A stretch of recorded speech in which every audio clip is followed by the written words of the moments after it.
দীর্ঘ 15 মাসের অপেক্ষার পর অবশেষে ভারতীয় সেনার হাতে এলো উড়ন্ত ট্যাঙ্ক নামে পরিচিত অ্যাপাচে কপ্টার।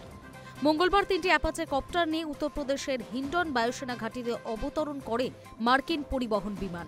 এই নিয়ে ভারতীয় সেনায় অন্তর্ভুক্ত হল 25টি অ্যাপাচে। আমেরিকার সঙ্গে চুক্তি অনুযায়ী বাকি 3টি কপ্টার চলতি বছরের শেষের দিকে ভারতের হাতে তুলে দেবে আমেরিকা। চীন ও পাকিস্তানকে নজরে রেখে 2020 সালে 6টি অ্যাপাচে AH-68E হেলিকপ্টার কেনার জন্য মার্কিন সংস্থা বোয়িংয়ের সঙ্গে চুক্তিবদ্ধ হয়েছিল স্থল সেনা। প্রায় 4100 কোটি টাকার এই চুক্তি মোতাবেক 2024 সালের মে বা জুনে 3টি কপ্টার পাওয়ার কথা, কিন্তু সেই তারিখ পিছিয়ে হয় ডিসেম্বর।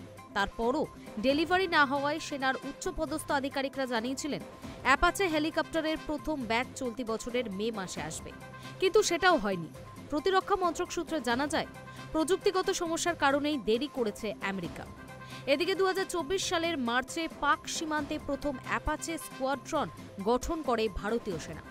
ইতিমধ্যে ভারতীয় বিমান চালক ও সংশ্লিষ্ট অন্যান্যরা প্রশিক্ষণ সম্পন্ন করেন।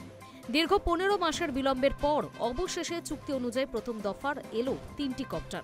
উল্লেখ্য, বিশ্বে মোট 17টি দেশ এই কপ্টার ব্যবহার করে।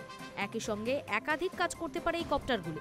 এই মুহূর্তে ভারতীয় বায়ুসেনার হাতে রয়েছে 22টি অ্যাপাচে অ্যাটাক হেলিকপ্টার।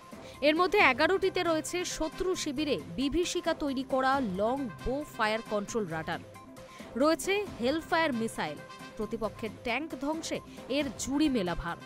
সর্বোচ্চ 20,000 ফুট উচ্চতায় 300 কিমি প্রতি ঘন্টায় উড়তে সক্ষম এই কপ্টার। নিখুঁত নিশানায় আঘাত হানতে এতে রয়েছে ট্যাডস প্রযুক্তি ও নাইট ভিশন সেন্সর, যার মাধ্যমে রাতের অন্ধকারে ও খারাপ আবহাওয়াতেও শত্রুকে ধ্বংস করতে সক্ষম। ড্রোন নিয়ন্ত্রণ এবং ডেটা লিঙ্ক করার ক্ষমতা এই কপ্টারকে আরও বেশি অত্যাধুনিক ক্ষমতা সম্পন্ন করে তোলে। তাই অ্যাপাচে হেলিকপ্টারগুলিকে ট্যাঙ্ক কিলার নামও দেওয়া হয়েছে। প্রায় অবৈধ বর্মের জন্য উড়ন্ত ট্যাঙ্ক হিসেবেও জানা যায় অ্যাপাচেকে। High news network.